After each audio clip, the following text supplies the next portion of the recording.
Muy bien, buenas tardes. Vamos a dar inicio al segundo estudio de caso del día. Esta vez toca el turno a el Museo Hewitt Smithsonian, un museo especializado en diseño, y para moderar este diálogo entre un desarrollador y quien estuvo desde el museo diseñando una aplicación que se llama PEN, nos acompaña Emilio Saldaña, de Creative Commons México. Bienvenido, Emilio. Y voy a presentar brevemente a nuestro moderador. Emilio tiene más de 20 años de experiencia relacionada con la informática y las telecomunicaciones dentro de los sectores público y privado. Es especialista en tecnologías de la información, gobierno electrónico y comunicación estratégica por las universidades de Harvard y George Washington, así como en informatización del sector público por el Instituto de la Sociedad de Información de Corea del Sur. Emilio ha trabajado en diferentes proyectos desarrollando tecnologías para la información y la comunicación en línea aplicada. Es además socio fundador y miembro del Consejo Ejecutivo de Alternativa Digital SADCB, una empresa con más de 15 años de operación en México, y es además miembro del Consejo Consultivo AMITI o AMITI, 30 años, Asociación Mexicana de la Industria de las Tecnologías de la Información. Fue conductor del programa semanal Factor Ciencia, revista de divulgación de ciencia y tecnología del Instituto Politécnico Nacional, que se transmite por Canal 11, y actualmente representa a Creative Commons México, y como él les va a contar, se considera un evangelista de las nuevas tecnologías. Bienvenido.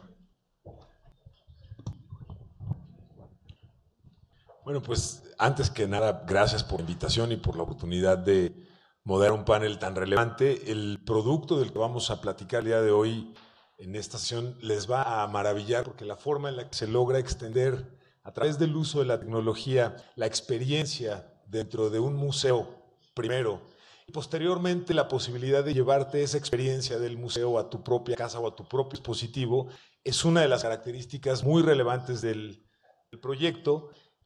Bienvenidos, gracias por estar aquí en México, bienvenidos. Y sin más, si están de acuerdo, lo que vamos a hacer, la dinámica es que vamos a dar una oportunidad a cada uno de los ponentes para hacer su exposición. Van a contar con 20 minutos. Posteriormente yo haré un par de preguntas y la intención será más bien poder rápidamente pasar a la oportunidad de que ustedes puedan hacer las preguntas que tengan relacionadas con el proyecto, que en realidad está espectacular. Mika Walter, consultor digital en Nueva York, bienvenido. Voy a leer rápidamente su semblanza.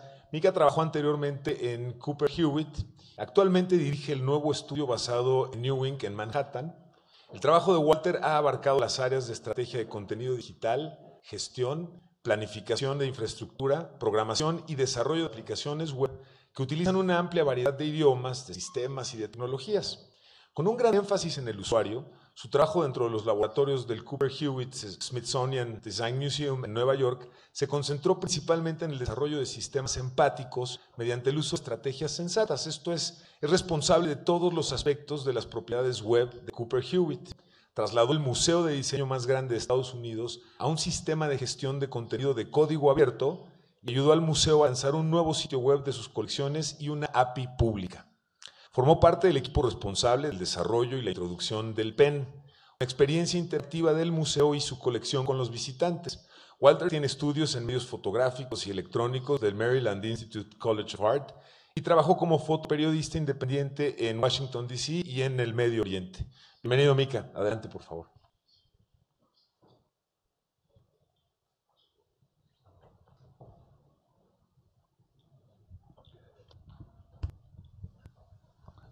Hello. Hola. Let me just start this up here. So I can't see any of you. That's just going to be how it is. My name is Michael Walter. Up until around March, I was the Director of Digital and Emerging Media at the Cooper Hewitt Smithsonian Design Museum in New York City. Now I am working out of the offices at New Inc., which is connected to New Museum, building a studio to continue building digital things for cultural works. And this is the reason I have this very gratuitous slide up here behind me. I like to begin all of my talks with this quote, pretty much, because I think it's always relevant. It's by Bill Moggridge, who was the director of Cooper Hewitt up until he passed away in 2012, which was sort of an important moment in the museum's history. We were right in sort of the midst of this project that you're going to see here today. And I'll just read it to you in English. You will only know that the design is good when you have tried it out with the people who will use it and found they are pleased, pleased, excited, motivated, and satisfied with the result. And I feel like this quote really embodies the work we were doing and also points out a lot of the challenges we had, where we were closed for a period of time and didn't have visitors, didn't have staff, and really were working a lot of the time in the blind. But let me back up a little bit and give you a little bit of history about the museum. So when I started at the museum in 2010, this was my idea of what Cooper Hewitt was all about. I didn't know of it. I had never heard of it before until someone told me about the job. And this was largely one of our biggest problems and one of the reasons that the museum raised a whole lot of money, decided to close its doors for a few years, and really rethink the museum from start to finish. I didn't know that at the time when I joined the museum. I thought it was just coming in to help edit some web pages and hang out and have some fun. But it turned out a few months after I began, the museum was set to close its doors for, I think, about 3 years or so, as part of a complete capital campaign, renovation project, and real complete rethink of the whole thing. But this is the museum. This is actually the backyard of the museum. It's a beautiful old historic mansion on the Upper East Side. It was originally owned by Andrew Carnegie, the famous steel magnate. And he lived in this house and actually built it with his own steel company back when people like Andrew Carnegie did those kind of things. And so for, I think in around 1972 or 75, I actually forget the date, Smithsonian acquired the building and also acquired this collection of design and decorative arts that was at the Cooper Union at the time. And so they decided to marry those two things together, put the collection in the building, seemed like a good place to store everything, and make a museum out of it. When we closed, this is kind of what the museum looked like for a long time. It was gut renovated. If ever there was a gut renovation, this is what it looks like. All the floors were removed, all the walls, all the doors, everything was pulled back. You can see the steel beams. This was part of the elevator shaft, I think, on the right-hand side. This is what my office turned into, so we completely destroyed the third-floor library and turned it into a gleaming gallery to try to expand our usable gallery space. We actually expanded the space by about 60%, so the idea of being able to just show more things was one of the really important things for us. But it was also a historic renovation, so we had people running around with these little Q-tips and these things called Kim wipes, cleaning off the little nooks and crannies. This is our teak room, which is all hand-carved teak on all, I guess, 5 walls of the space, including the ceiling. So they renovated that and brought it back to its original glory. And of course, things like this happened while we were doing the renovation. We got back to the steel beams. I don't know if you can see this, but that's Carnegie's name stamped on the seal. So he actually built this house for himself with his own steel company, which I always thought was kind of profound in any case. Of course, later on we covered this up because that's what we do in museums. So the point here is, though, that for a really long time, this was kind of our perspective of the museum. We were in our townhouses next door, working at arm's reach to the museum. We weren't really allowed to go over there unless we had a special appointment with a hard hat and everything. But for most working days, we'd come in and be next door to the museum and unable to really understand what the galleries looked like. We added a lot of staff who had never even set foot in the museum. And so we're sort of really working in this idea of in the blind that I keep bringing up. So we started as a department to start to explore our own collection. Our curators and our education staff and the folks that have been at the museum for 30-some years or so have an idea of what's in the collection, are very knowledgeable about a lot of different objects. But there's over 200,000 things in the Cooper Hewitt collection, and over spanning about 100 years or so of collecting, and from ranging, don't know why they're there, we just collected them at some point. That's the kind of thing that happens to a collection like this over a long period of time, where it gets changed hands, and different things kind of become part of the collection. We have these things called sidewalls, which is a thing for decorating your apartment. These really interesting tassels, which I would suspect also help decorate your apartment. And of course, wallpaper. We have one of the largest wall covering collections in the United States, of over 15,000 wallpapers. And starting to think about, how do you exhibit wallpaper beyond just putting pieces of paper in a case and putting labels next to them? How do you actually make that interesting over and over again? So these are some of the things that kept coming up. We have really quirky things, like this cricket cage from the late 19th century. I guess back in the 19th century, people liked to keep crickets in little cages. So we have one. We have all kinds of things like this. These little figurines, we've got dozens of these things. They're hilarious and cute. I really love the pony. And then, of course, our mascot, this became our mascot in the labs. If you've followed us at all, you might recognize him. This is affectionately known as Spanking Cat. And a slightly important thing to mention here is that when we discovered this little guy, he's only about that tall. When we discovered him, the metadata in our collections management system for this guy simply said, "a cat in the act of spanking another cat."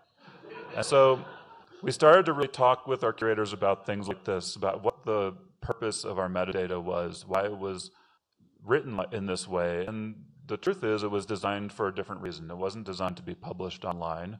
It wasn't designed to be used as a storytelling device or anything like that. It was an inventory tool. It was a way to remember where a thing was on a shelf and be able to identify it when you found it. So a cat in the act of spanking another cat actually works really well for that reason. In the Cooper Hewitt Labs, we didn't have a collections website, so we started making little ones like this one. We have over 1,700 Frederick Church paintings and drawings. Why does a design museum have a collection of Frederick Church paintings?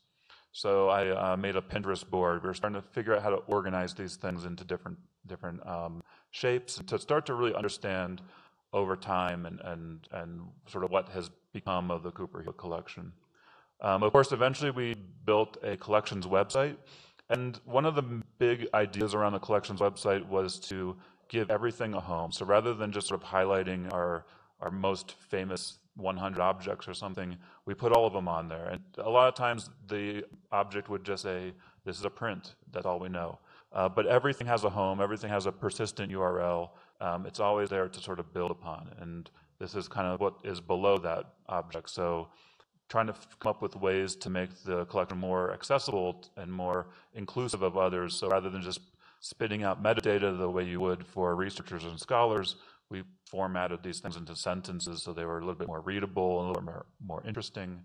Of course, we started working with algorithms, trying to catalog all of our images by things like color. And this is a great story. We didn't think anything of us at the time. We just did it because we were nerds, and that's what you do. But this was super successful. The public really loved this part of the website. Our curators really loved it. And in the end, we found our curators actually curating exhibitions based on color, which was a big win for the digital team, I always thought. So we published an API. For those of you that don't know, an API is just a way for computers to talk to other computers. And the reasons we published an API were sort of twofold. One was to give the public a programmatic, accessible way of interacting with our collection. So any app developer out there in the world could build something with our collection data. But also for us, so we had our own API, and we're sort of forced people like local projects to use it and to work with our system in a sort of what I think is sort of a sustainable kind of a way. Of course, we had lots of students build things with our API. This was one of my favorites. It's a dating app that you put in some information about you and your date. It finds a couple objects in the collection. It finds some music on Spotify, and it kind of creates a little date for you to go on at Cooper Hewitt, which I thought was really clever. But it uses our API, so There you go. The Cooper Hewitt collection was really originally designed to be a working collection or a teaching collection. This is actually what the collection looked like when it was first formed. It was meant for students to come in, put things up on the wall. I always think of this as the old Pinterest wall, and to have a real tangible sense of the collection. Of course, we really can't do that anymore. So we were trying to think of ways that we could approach that problem and make the collection kind of come alive again. So we asked ourselves this really important question at some point: what will it mean to be a design museum in 2015? And remember, this was all happening in around 2011, 2012. So we were trying to think a few years into the future. What could we do now that when we open in a few years will still be relevant, will still be interesting, and will really bring people in to learn all about what we have to offer? So we partnered with local projects. We partnered with Diller, Video, and Renfro, the architecture firm, and a myriad of others who the names are all going to escape me right now. And the local projects came up with this idea of the pen and presented it to us in this really amazing slide deck. We were all blown away. It just clicked right away. But the thing that was really striking for us at that moment was that that's all it is. It's just a slide in a slide deck.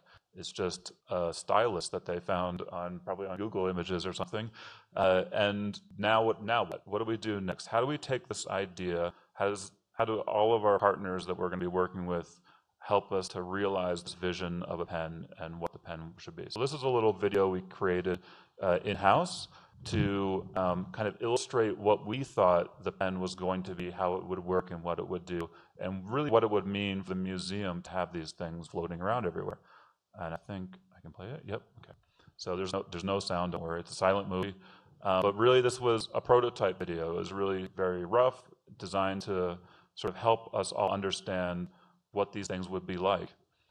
So the pen is this magical device. You can use it to collect things. You can use it to manipulate our digital tables. But really, it's your sort of passport to the museum. It's almost like your ticket.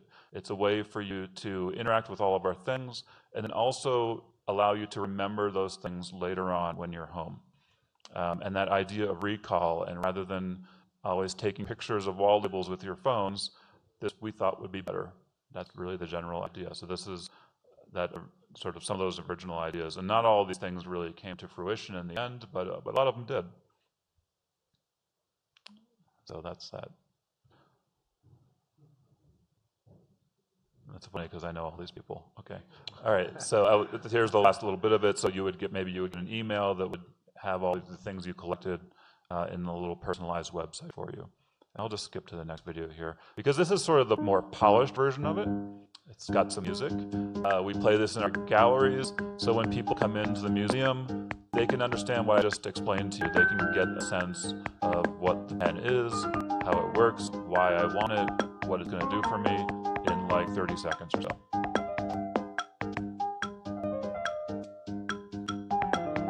So you get a ticket with a URL on it, you go home, you type in that URL, and there's all your stuff that you collected with the pen and all the things you made. That's it.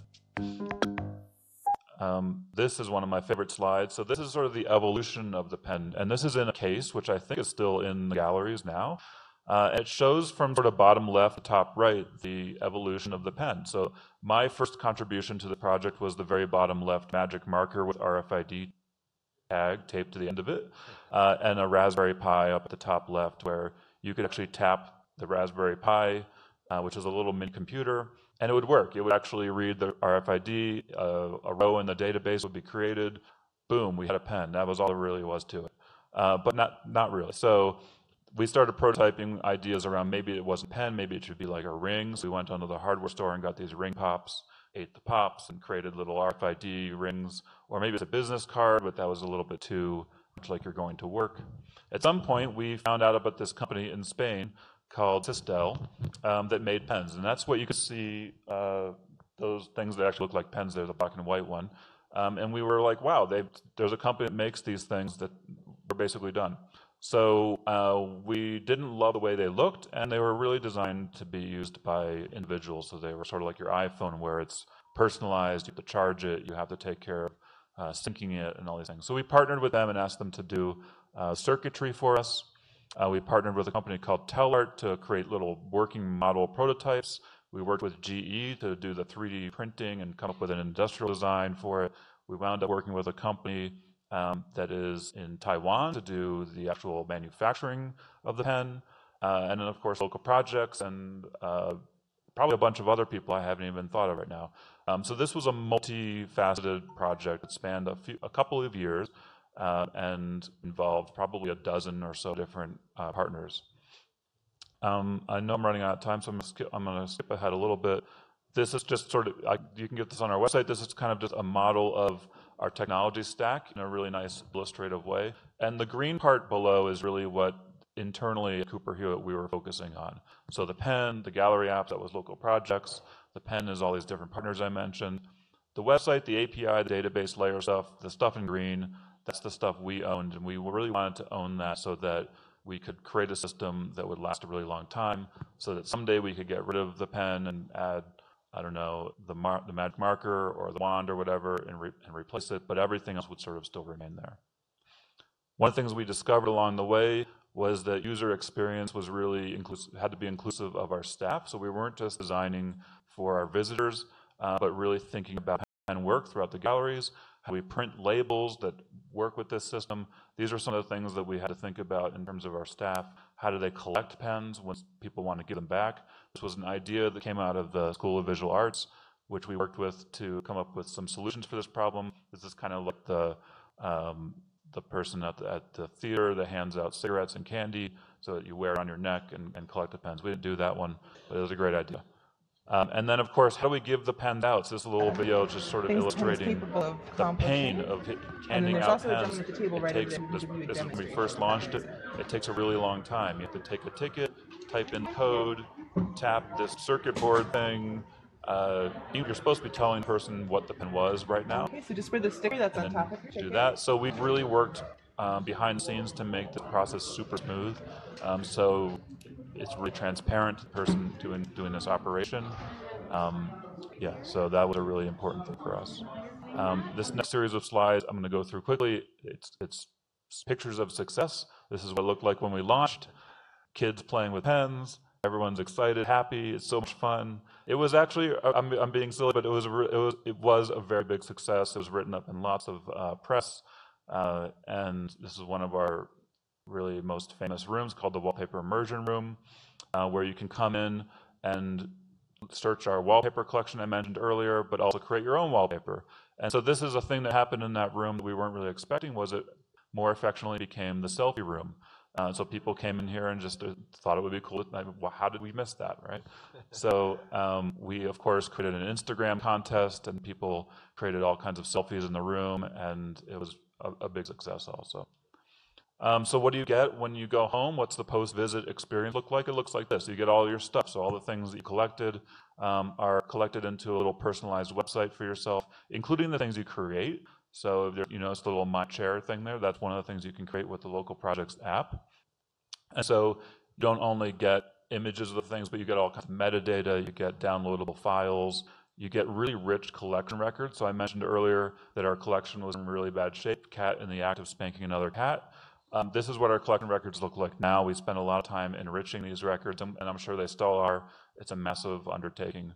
But we also digitized everything in the collection. So all 200,000 things we have pictures of, and they're all online. Of course, like I mentioned, you can download those objects, and if you made a 3D object, you could 3D print your object, so people did that. Very cool. And then, of course, this is just, we're able to sort of look at all the different ways of collecting this information together and really start thinking about the data. This is one of my favorite stories. When we first launched, we had this object on the second floor, way in the back, and it was the most popular collected object for about 3 or 4 months. And we were all wondering, why is this thing so popular? It's not the one that we thought would be popular. So all of a sudden, we're able to do things like change exhibition design a little bit using data. The ability to take this object out and put something else in and see if it's the physical location that's really drawing people's attention, or maybe it's the object itself. Hard to say. Here's some really initial stats after 6 months with the pen. So we gave out almost 70,000 pens. People use them to collect over 1.5 million things. And if you think about that number, we were all blown away when we saw this. If you think about that number, it's about 40 things per person, or something like that, if I'm doing the math right. And the one below there is even better. Visitor created design 61,000. So almost everyone that took a pen made a thing and saved it. So all these sort of operations where you sort of eventually give up, people were really doing. We were also able to see how long people were in our galleries, because we know when we give you a pen, we know approximately when we take it back. We love the stat of 94% of people take the pen, but it's kind of a little silly because we really try to give it to you. But then take a look at below that 26% at that moment take the pen but don't use it at all. So how can we use this data to sort of uncover bugs in our system and make changes? And then just sort of wrapping up here real quick, the thing that I always think is the most important aspect of this project is just that it's not really a technology project. Even though it involved a lot of technology, it's really about the people. It's about our security guards who had to really learn what the pen was and what all the objects in their area were all about so that they could interact with our visitors. It's about the visitor services staff being able to interact with them and onboard people as they come in. And it's about all those people I mentioned, all those different partners, companies, local projects that made that project kind of come to life. It was definitely a people project. But that is it. Thank you very much.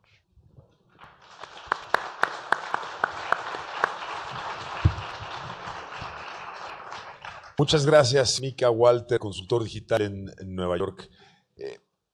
Eric Mika, él trabaja con Local Projects en Nueva York, es el director creativo y de tecnología de Local Projects. Sus clientes recientes incluyen The Tech Museum of Innovation, the Cleveland Museum of Art, the National Constitution Center, the New York Halls of Science e IBM. Antes de unirse a Local Projects, Eric cofundó Plural Design en Chicago y desarrolló instalaciones interactivas para una amplia gama de clientes y contextos, incluidos IBM, Wired y el artista Anthony McCall. Su obra ha sido expuesta en Anthology Film Archives, Hyde Park Art Center, 319 Schools, Flux Factory y Palais Kabelberg en Viena. Él tiene estudios en la Universidad de Northwestern y una maestría en telecomunicaciones interactivas de New York University. Eric, bienvenido. Muchas gracias. Adelante.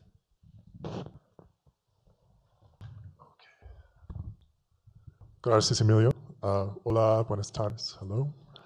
Thank you so much for having us. And thanks, Micah, for that great intro to project.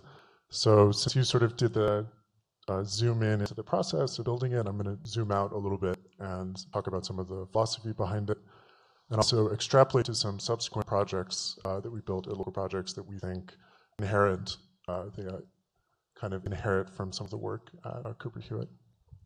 So I'm Eric Micah. I'm a creative director at Local Projects, and I also help to lead our technology department.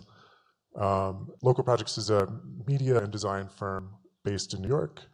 A lot of work is for art museums and public spaces, and we are a relatively small studio, maybe 50 or 55 people at the moment, with a very dangerous slogan on the wall. And we're constantly looking to create change in the world through our work. And we often start by asking, what can visitors do? Whatever the content, whatever the space, we want to make sure that when people enter something we've designed, there's a sense of an action to be taken and a way to engage with the work in the space. And I think that comes through in the Cooper Hewitt. And we put together this video. I think there's no sound anywhere in this presentation, so no stress there. Oops. That should kick off. I'll just speak over as this rolls. This just shows, similar to some of Micah's presentation, how the pen kind of works to flow through the space as folks are entering. So we were excited about the pen because, it is this sort of elemental object of creation, and it's an interface that everyone knows how to use. And we try to play with some of those affordances to enable people to both collect material through space and also create with the business end of the pen. And you can see some of that happening at the tables and elsewhere in the space. People are always building collections, whether by touch through these tables or by the end of the pen to actually pick up objects inside space. this is a really fun one that is an evolution of some work at CMA, where you can trace a shape with your pen and it will search through the collection very rapidly and feed back a similarly shaped object. We also had a lot of fun building out these simple 3D design tools, which to us was an oxymoron going into this because there's so much complexity in working in 3D. But because of some of the precedents of the objects at the Hewitt, things like radial symmetry and the sort of familiar everyday objects, I think at an entry point to create those kinds of systems. We also explored gesture as a way to search the collection, where you would use a pose to find an object from the museum's collection that would relate to that pose. People had a lot of fun with that. And again, you can see the sort of seeds of the wearing the objects that Philip and Jane shared earlier this morning.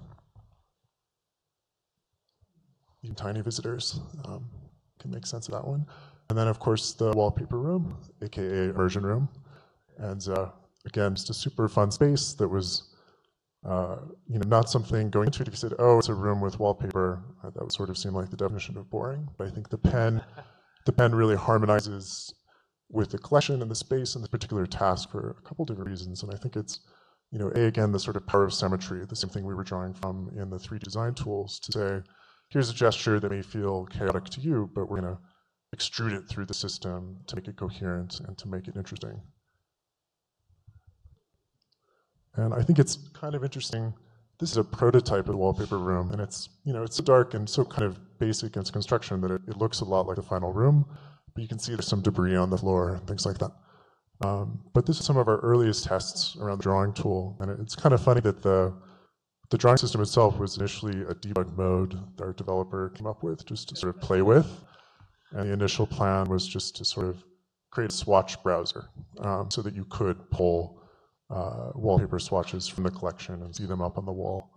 But once we had built this much and all the synchronization that has to go into that, it was easy to sort of add this drawing tool and to start applying rules on top of that to explore the different properties of wallpaper. So I think it speaks to the importance of prototyping early and giving people room to sort of play early in the projects to stumble upon the things that are going to make it really sing. So from those, just a couple elements that we think, speak to the philosophy that's represented in the Hewitt, this idea of looking beyond the phone. I think there's a lot of debate about, handing out objects to people and the, potential to add another distraction into their visit. And, as we see it, this object can almost replace the phone. And I think in a lot of cases, it's performing tasks even better than people's phones might. For example, collection. Like I have a habit in museums of taking pictures of wall text or things that I want to remember later. And at that point, I have my phone out, and then who knows what vortex I'll get sucked into. But with the pen, you can use that tool to accommodate the same affordance. And I think that's a case where even though you're cluttering up your person with another object, it's an object that can perform some of the functionality of your phone and potentially give you a reason to keep it in your pocket. We're also really into this idea that thinking happens with your hands. There's a rich history of tools that kind of these weird extensions and adaptations of the human form. And I think there's something kind of meta at the Hewitt that explores a lot of objects like this to actually distribute another object that kind of represents in itself the spirit of the collection of the museum. And of course, the goal was to unleash visitor creativity, and there are binders full of amazing selfies and photos from the wallpaper room, and it's just so much fun to see other things that people come up with. Food is a surprisingly prevalent theme. I think the bacon and eggs is my favorite. And again, there's just floods of these, and it's so much fun, and it's very rewarding, I think, to see people engaging with the work in this way. And to that point, again, the philosophy of engagement first, that you go into the space, and there are immediately things to do, there are calls to action, and that this is not a totally passive browsing experience. So from that great foundation, I just wanted to touch on two quick case studies of projects that have opened after the Cooper Hewitt that I think extend interesting properties of the Cooper Hewitt work. And one is this idea of tangible interfaces. What does it mean to build a bespoke object like the pen? And even though it's very hard and very painful, and there's trips across the Pacific and all kinds of chaos, I would argue that it's easier than it's ever been to make those kinds of things, and I think there's a real opportunity there to push ourselves as designers to sort of branch into industrial design, to branch into digital fabrication, and to see how, especially in the unique context of a museum, an object designed for an explicit context and to address specific content can make for a more powerful visitor experience. So with all of that grand speech, here's an example of that in practice. This is a museum of synthetic biology, or an exhibit about synthetic biology at the Tech Museum of Innovation in San Jose, California. And this is an exhibit that we built that lets people design virtual creatures by plugging together blocks of metaphorical DNA. So we created this whole kind of collection of different genes that are physical building blocks that snap together with magnets. And as you're snapping these magnets together, you are designing the behaviors of your creature. And you can see inside a little petri dish, what that creature looks like according to its design. Oops, that jumped ahead a little bit. But this goes into the design process around the system, all kinds of sketches and experimentation on how to take this very complex subject of genetic engineering and make it more abstract and more accessible and literally more tangible to younger audiences. And beyond the sketches, there's this whole complex syntax that we had to come up with, and then eventually take the syntax and design a visual and 3D system around it as we're conceiving of the design of these objects.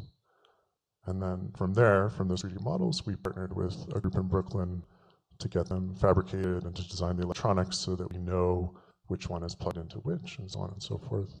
And that leaves us with a system where very young people can get their hands on these blocks and understand that by changing their sequence, they're changing the function of their little virtual critter in that petri dish down at the bottom. And then when they want, they can push to launch that creature out into the projection you see behind, and they will behave according to the rules encoded in their DNA. So if you made your creature red using red gene, you'd see a little red creature swim out into the larger projection space. Another example of kind of blending these physical and virtual interfaces is another exhibit in the space that's all about emergent systems. And this takes some of the reaction diffusion equations that Alan Turing found in the 1950s, invented in the 1950s, and scaled them up so that you can design the coat patterns on these bears, these projection mapped bears, according to those rules. So you see in the foreground this, sorry, that video ran out. You can see in the foreground there's kind of a circle of cells that you can poke with your finger to kind of prod different chemical reactions that scale up to the whole creature. So this tiny little butterfly effect on controls is affecting this giant creature. Likewise, we explored projection map happening under a virtual microscope, so you really understand that even though this is just a dish that looks empty, in fact it's full of bacteria.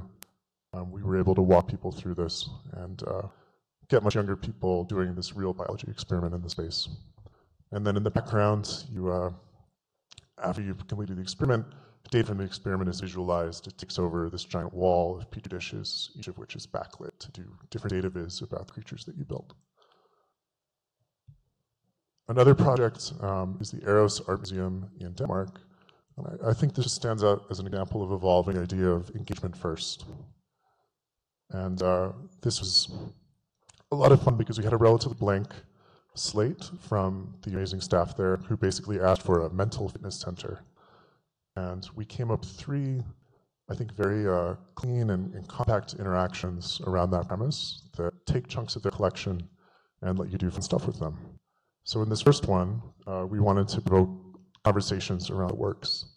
So we created this little booth that you can go into, and as you're speaking with your friend in response to a prompt, we're doing voice recognition and capturing snippets of the words that you said in response to that prompt. You then get a GIF out of the system that's you overlaid on the artwork that you were discussing with your friend with some of those keywords that you uttered during your conversation. And you kind of build up the meta collection around the work of visitors and their comments. We also did, again, similar to some of the work that Philip shared at CNA, we did some explorations around eye tracking. And similar premise of understanding how people look at the work, a couple changes here. We had people sit, which works really well because it helps get them into that more meditative state. And it also solves the technical problem of people's heads moving around and let us do the eye tracking from a distance, so there's no sort of technical mediation between you and the work. I think this is a super interesting technology. Because of advertising, it's going to be built into everything, I expect, in a matter of years.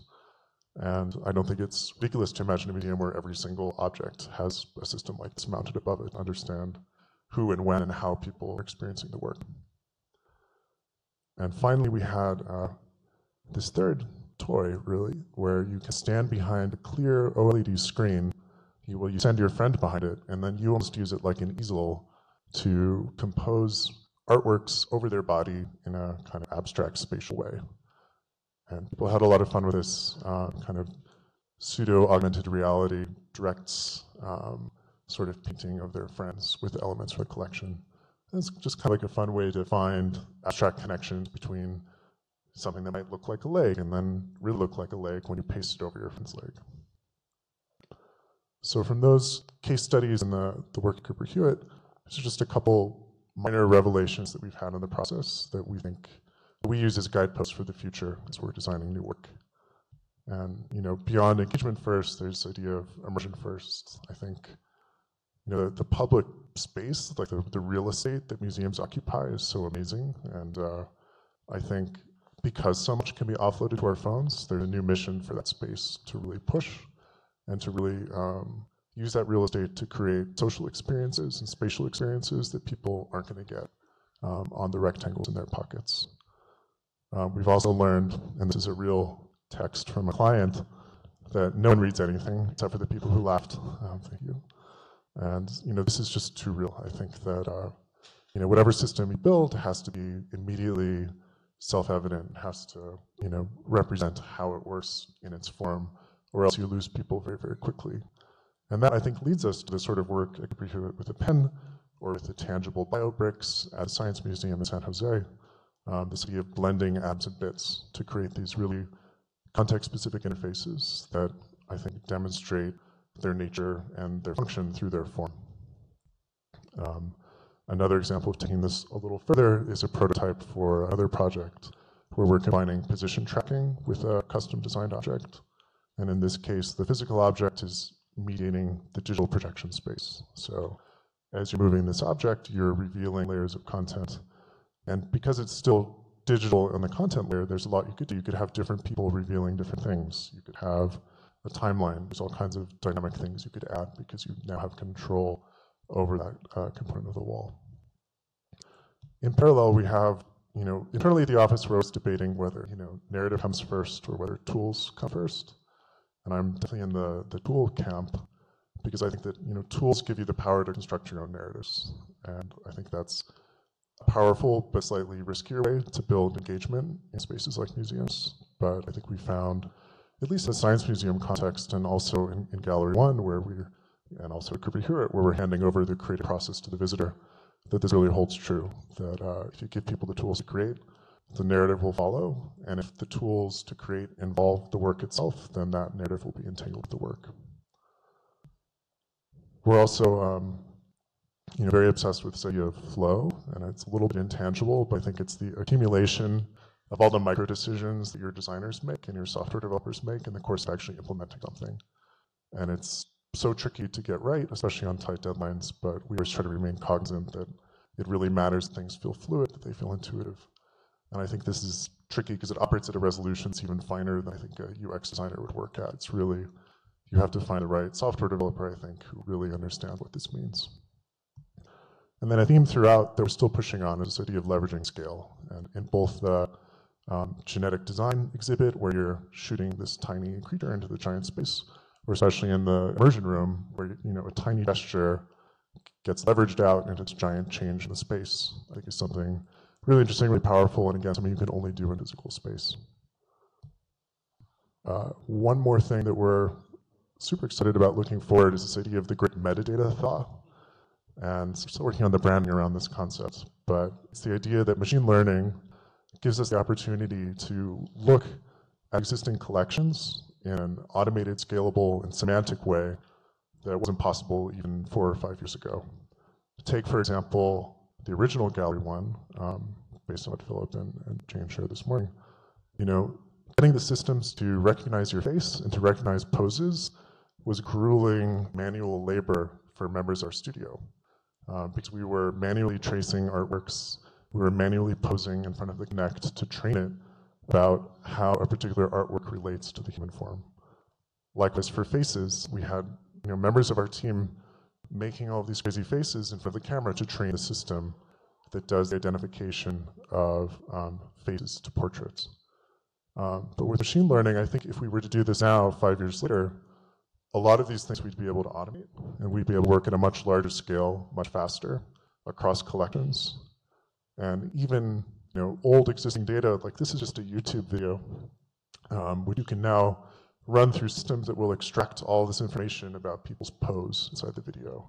And you can imagine all sorts of ways you could use this to index formerly daunting things like video in a meaningful way. If you wanted to match your pose to a video frame instead of just a portrait, you could use a system like this to make this happen.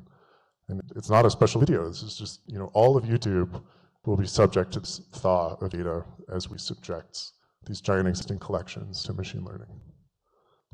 And finally, the last thought is just that, to realize this idea about what, really making good on the promise of museum space to the public, we think that means really finding the intersection and harmony between media, exhibit design, and architecture. And this is very tricky, but it's something that we're always striving for at local projects. And I think a project that just launched in London is a great example of this. It's the London Mithraeum, which is a crazy Roman-era pagan temple found in the grounds when they were building the foundation for a new skyscraper. And we just finished launching this. There's lots of artifacts that were dug up, but I think the real moment where these three elements come together is in the main space of this temple, where you can see the sort of ruins of the temple foundation, which are then reconstructed using smoke and projected light to kind of rebuild that space and let you walk through it in this ethereal, ghost-like way. And I think that's something that took, obviously, coordination from the architect, coordination from media, to design the sound and light system that takes you through the space, and of course exhibit design as well. So it's tricky to find the right context for these three things to really sing, but we're always trying, and I think both Cooper Hewitt and beyond, places like the Mithraeum in London, we aspire to make that happen. So thank you so much, and I guess now we open to questions.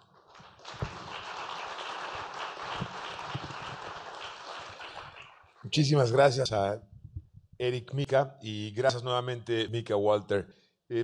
Yo tengo dos preguntas, pero en realidad quiero que más bien sea la audiencia quien pueda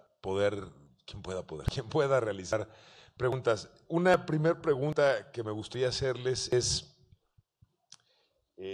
para Mika, Walter. ¿Cuál fue el... Gracias, Mika.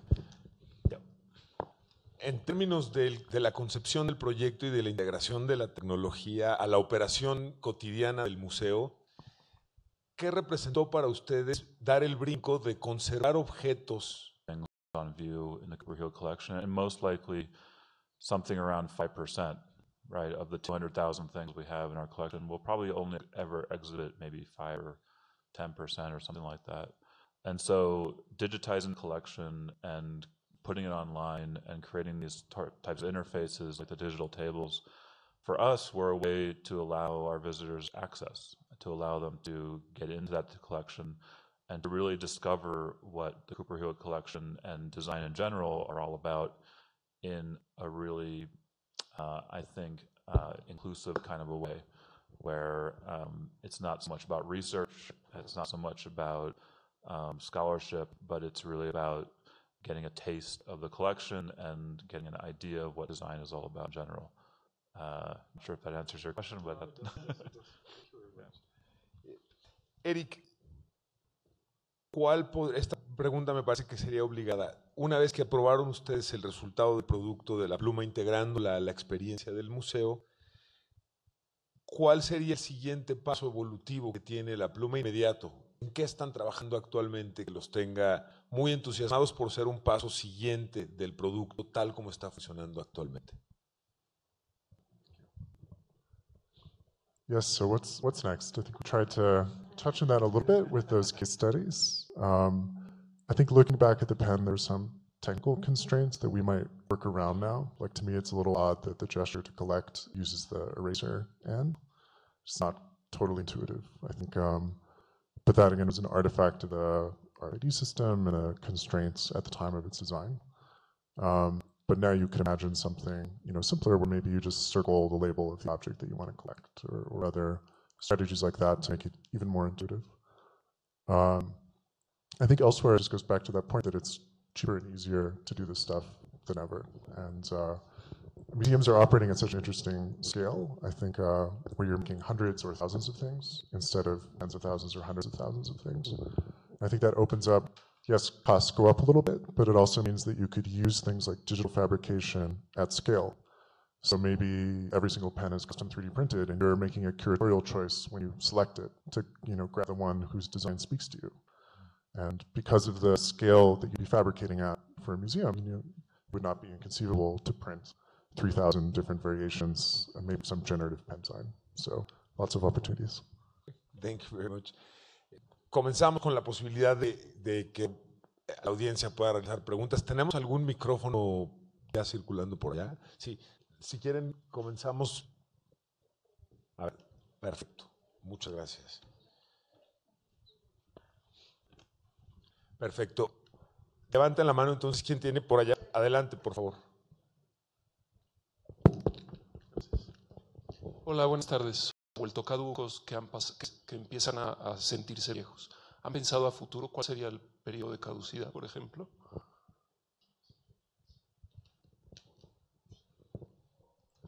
Yeah, sure. So when we first started the project of the pen, I think our timeline was generally about 5 years or so. And looking back now, I think that, kind of tailing off what Eric just mentioned, now that the technology is sort of caught up a little bit, it's possible for the pens to be cheaper. It's possible for devices like this to be made using things like 3D printing. And so the lifespans might get longer. And also just thinking back to that slide that I breezed by real quickly of the pyramid, the idea that the pen sort of sits at the top of that pyramid is kind of like the app on your phone that might get deleted and replaced with something new. That was always sort of the thinking all along. So, we put a lot of work into the stuff beneath it, the infrastructure that will remain for years and years, but the pen is kind of like that thing that every 5 to 10 years or something like that will, every museum's going to want something new. And that's just how things are. Yeah, I think I liked the premise introduced in a previous talk that forever is about 5 years. But I think this also, something like a phone, something that we're in contact with every day, ages very quickly because we have a lot of context about what progress looks like of that specific design. I think that's where custom designed objects can get a little bit more lifespan because it's not something that people are constantly comparing to latest and greatest, but instead it's this kind of novelty, this weird object that exists somewhat outside of the timeline of mainstream technology. So I think that's an incitement to design more of these custom things and to be brave in making things weird or unusual, because that can, I think, buy you shelf life of that design. Muchas gracias. ¿Tenemos más preguntas en la audiencia? Gracias, que no se ve con la luz, pero adelante, por favor, y enseguida del otro lado por allá.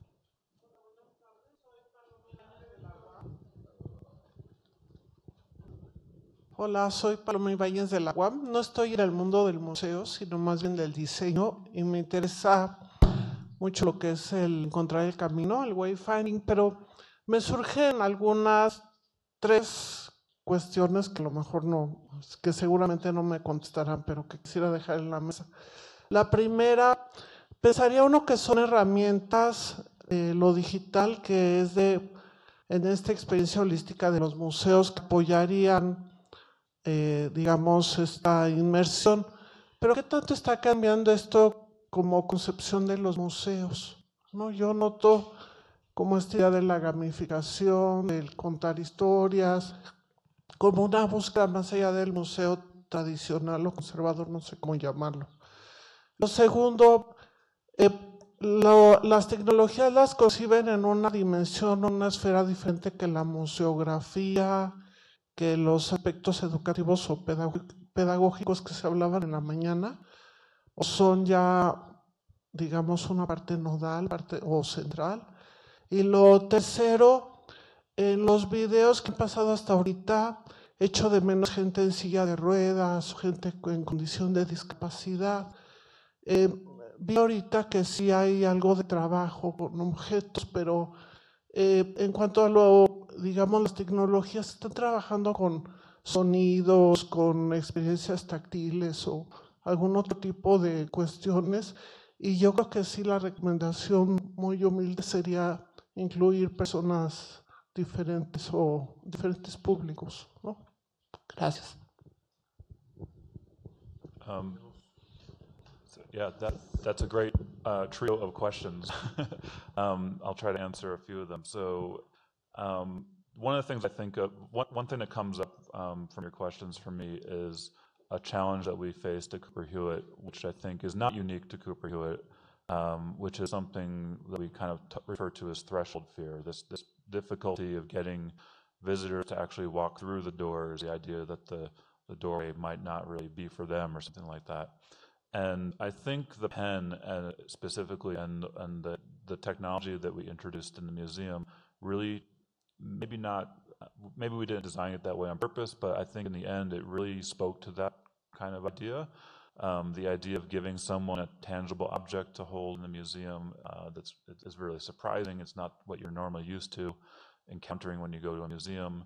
This idea of these digital tables that let you explore the collection in a really new, unusual way. These sorts of things really helped our visitors to get their hands out of their pockets, to put their phones in their pockets, and to really interact with the museum in a whole new way.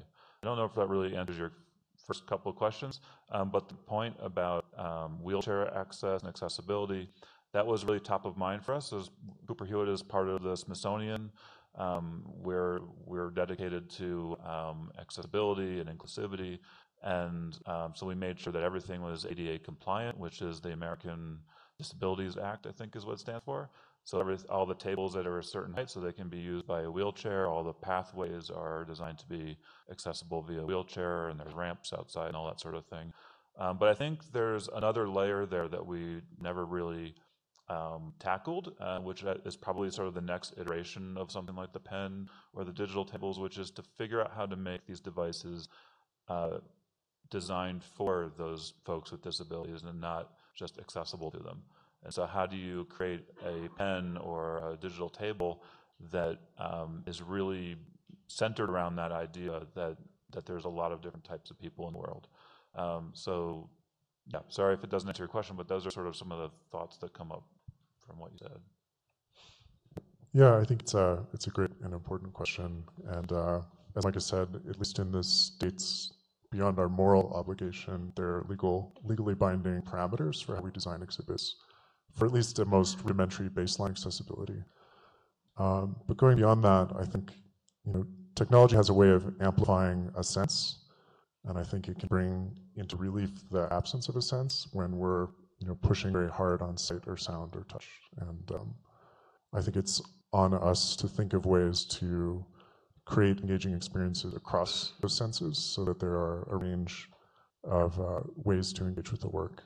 And I think at lunch a conversation came up about a museum that has a sort of tactile relief version of their paintings using, I think, a height map generated from the contours of the painting. And I think that's an example of where technology, and again, this digital fabrication and 3D printing that we were talking about earlier, has the opportunity to easily and make things like that more accessible. And I think that's just a matter of creativity and motive on behalf of museums and companies. Muchas gracias. ¿Tenemos más participaciones? Sí, allá, por favor, arriba. Hola, me llamo Jimena Pizor. Gracias. Lo que estabas comentando de las bases de datos que se forman a partir de las interacciones que hay con los usuarios, esas bases de datos, por lo que entiendo, tienen como una cantidad infinita de posibilidades y de datos que se podrían ocupar en el futuro. ¿esa lectura de datos es a partir de las piezas con las que están trabajando o es a partir de las personas que interactúan con sus dispositivos para poder generar esas bases? A ver, un segundo, porque no está escuchando la pregunta. I can just repeat it. I'll try to translate. She was asking about the data. So, these databases are created by all these different interactive devices. And I think the question was generally about whether these are created around the idea of the objects or around the idea of the interaction, something like that. But also what is going to happen with those? Yes. With that information, I mean, do you have someone who is trying to read it and create another utilities about this, or is only the information that it become, I don't know, like trash? I don't know how to say it.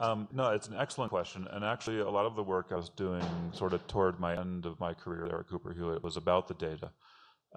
What do we plan to do with the data, and what can we glean from it? And there was a couple of slides in the talk that kind of poked at that idea. I think the thing that I always think about is that when we create these kind of systems, usually the data that they go around and collect every single object in the museum. So it's sort of like the treasure hunter.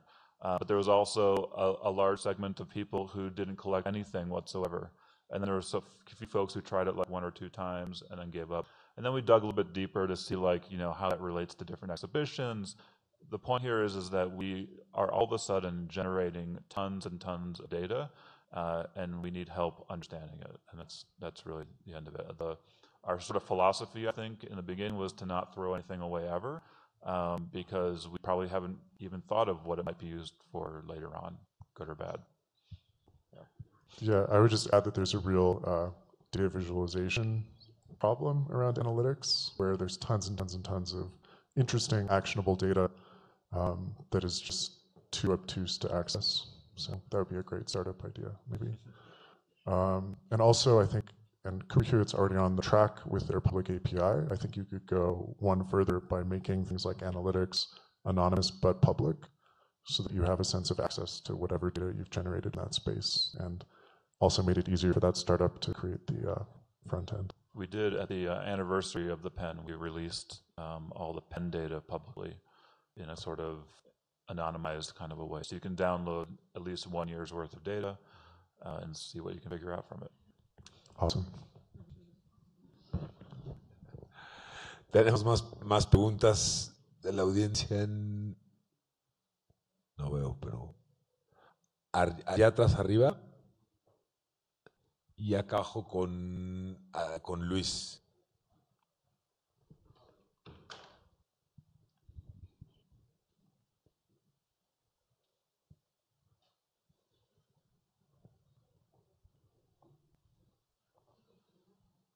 ¿No? ¿Llegó el micro? No. 72.9. Mi pregunta es para ti, Eric. Cuando visitamos, estoy aquí en la primera fila, on the first row. Cuando visitamos el estudio de Local Projects en el Distrito Financiero hace un año, ustedes habían crecido en escala, notablemente.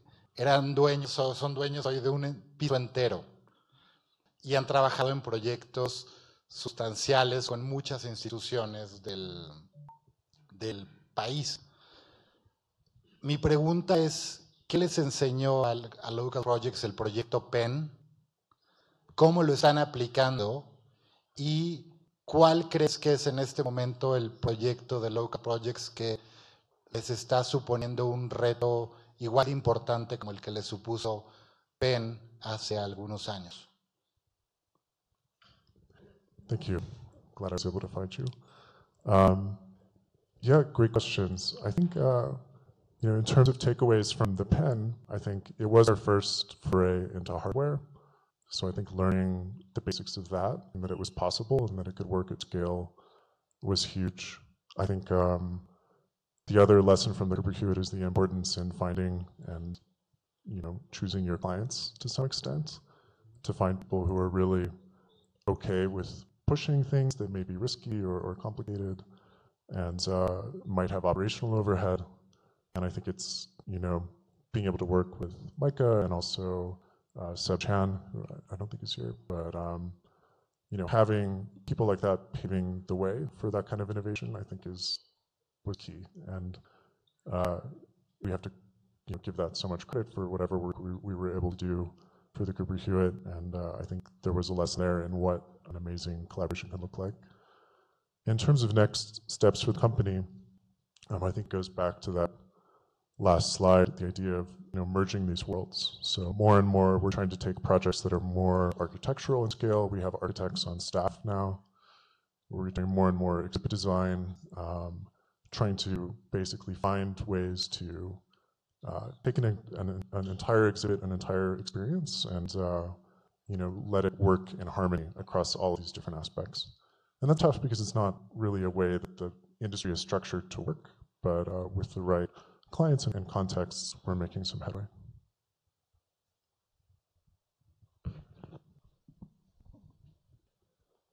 No tenemos ya ninguna pregunta adicional. Sí, acá hay una y acá tenemos también otra. Sí, yo tengo otra pregunta para uno de sus proyectos en el Museo de la Ciudad de Nueva York, que fue una exhibición que hablaba sobre la historia de Nueva York, el pasado, aquí estoy, el pasado y el futuro de la ciudad. Me interesa particularmente cómo trabajaron, por ejemplo, la imaginación prospectiva hacia el futuro con los públicos y las herramientas digitales en términos educativos que utilizaron. Y si hubo alguna como estrategia para trabajar fuera y dentro del museo o en la exposición, o bueno, qué tipo de plataformas y de estrategias utilizaron en ese proyecto, de Local Projects. So are you asking about tools or strategies? Yes, in the exhibition. In the exhibition itself? El proyecto que desarrollaron en el Museo de Nueva York. Aquí lo tengo. Yes, MCNY. Yes. The Museum of the City of New York, Exploring New York City Past, Present, and Future. That exhibition I was asking about. Yes, yes. We have a video on our site that walks you through. A lot of similar ideas there. One is that they really needed a system that they could feed tons of content into because they have a giant collection and a very active curatorial staff and many, many amazing stories around the history of New York that they want to tell. So I think one strategy there that really helped was the creation of the totems, which were these relatively simple kind of person-sized screens that would introduce a character from the history of New York and let you sort of hear their story by walking up to them, and it's kind of a giant touchscreen experience. But the key there is actually behind the scenes because there's a very elaborate CMS that enables the curatorial staff to feed news stories in that system. And because of the effort that was put into that management system, the fidelity of what comes out is nice, and there's lots of nice motion graphics, and it looks very designed, even though it's very accessible to the staff. So I think that was one big dimension there.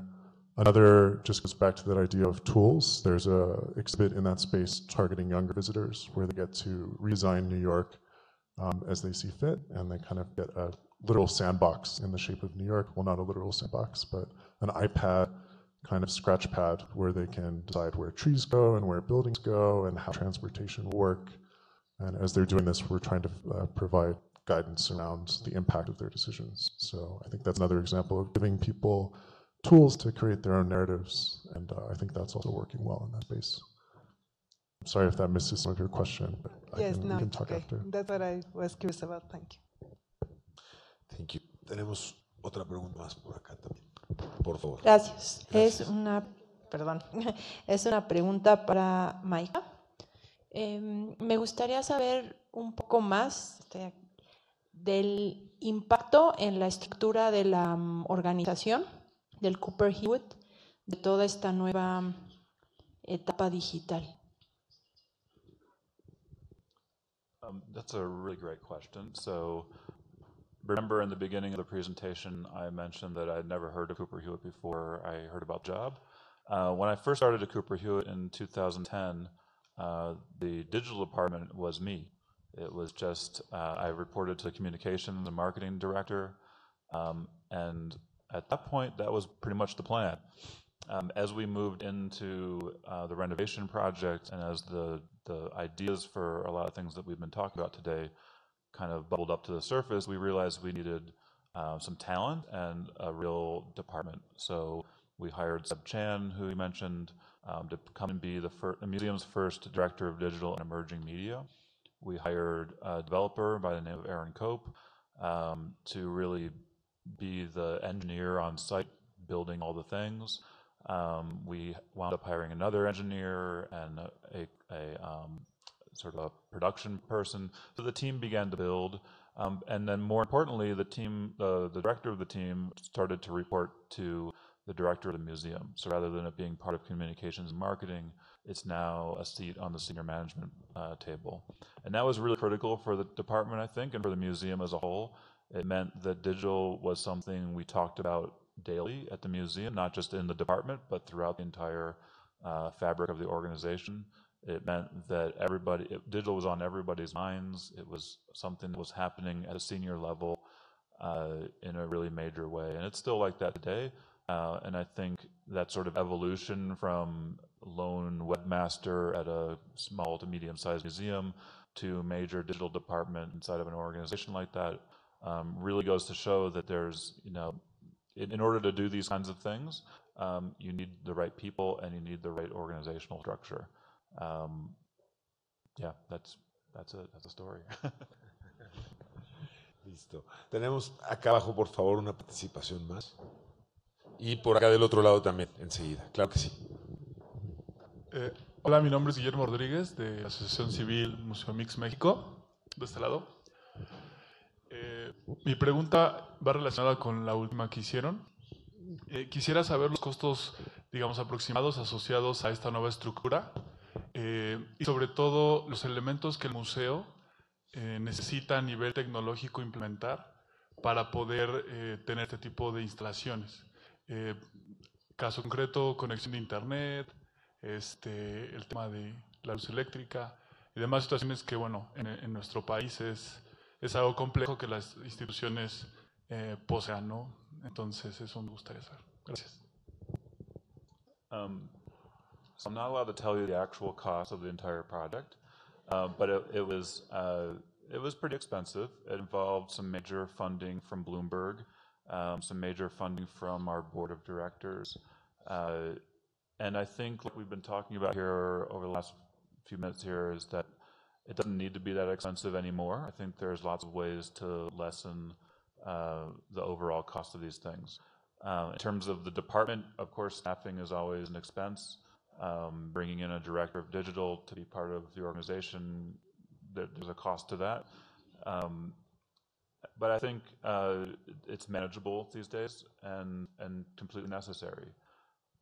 In terms of the infrastructure stuff, power outlets and wires and that kind of thing, one of the really gotcha aha moments for us was when we were looking at the plans for the renovation and we realized they hadn't really planned for much technology in the building. They didn't have a lot of outlets available. There was tubes for wires to go in, but not a lot of wires. So we had to really stop that process in its tracks and make sure that we were going to be able to run all these tables and run all this technology in the building that we were given at the end of the day. The pens themselves don't really use they're not connected wirelessly to anything, so they're just on their own. They need new batteries every 6 months or so.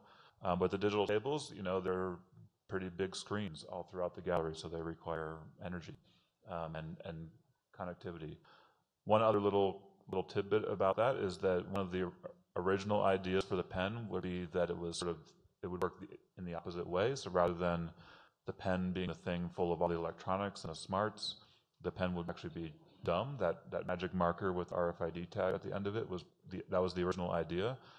But that would mean that all the galleries and all the object labels and all the kind of walls would be wired up with little computers, antennas, and Ethernet and power, and we realized pretty quickly that was going to be a disaster, so we didn't do that. But yeah, that's about it. Yeah, I would just add that I think, thanks to smartphones, computation is becoming cheaper, more compact, lower power, and also more kind of easy to spread through a space. So take a problem like indoor position tracking. Right now, we implement that with very expensive Bluetooth infrastructure. There's like radio beacons everywhere and obtuse APIs that we have to implement on the phone end. But I would maybe not hope, but we can assume that maybe in 5 or 10 years, a system like that will be implemented optically through the camera on your phone.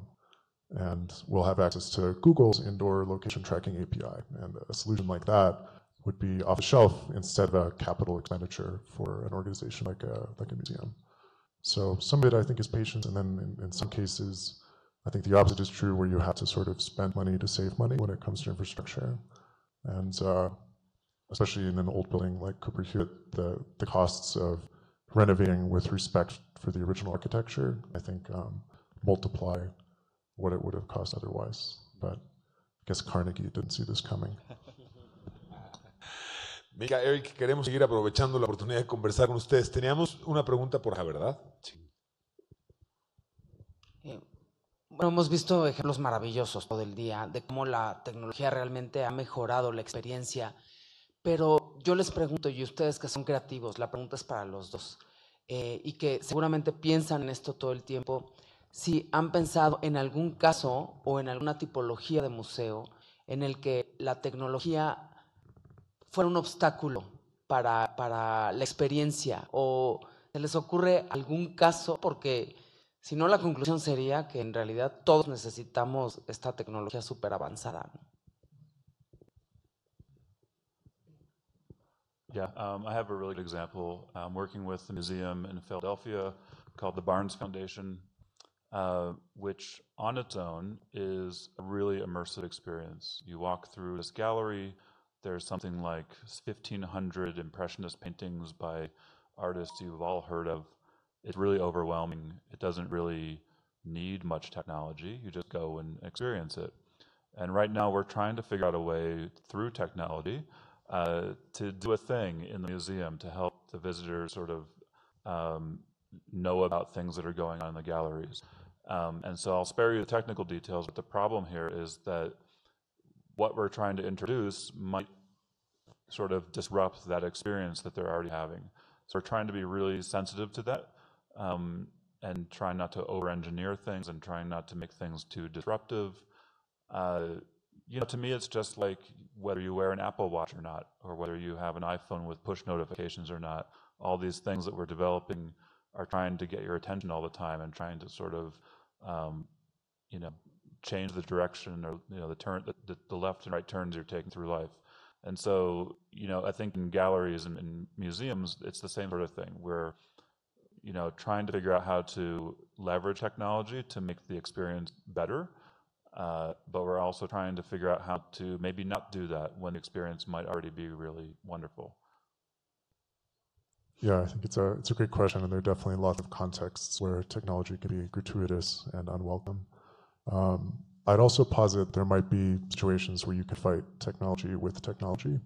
And the pen, to some extent, is an example of that, because if it gets you to put your phone away, even if you're trading your phone for another piece of technology, I would argue that that's a lower interference object than your phone.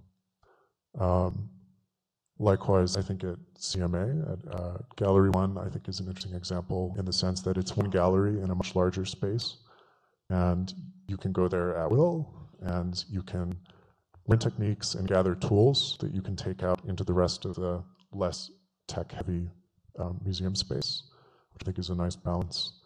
And even the evolution of that design, moving from screens between you and the art to screens behind and around the art, I think is an example of corrections to the foregrounding, literally, of technology. But yeah, it's a real issue. Bien, ¿tenemos alguna otra participación pendiente? No. Perfecto, pues Eric, Mika, Walter, muchas gracias por la oportunidad de compartir con ustedes este panel, por la oportunidad de conocer acerca del proyecto, agradecerles la oportunidad de visitar nuestro país. Thank you for being here. Thank you for sharing all the information. Y muchas gracias por la oportunidad justamente de hacerlo aquí, además en este marco del evento del MUAC. Muchísimas gracias. Yo soy Emilio Saldaña y les agradezco mucho la atención y la oportunidad de estar aquí con ustedes. Thank you. Thank you. Thank you.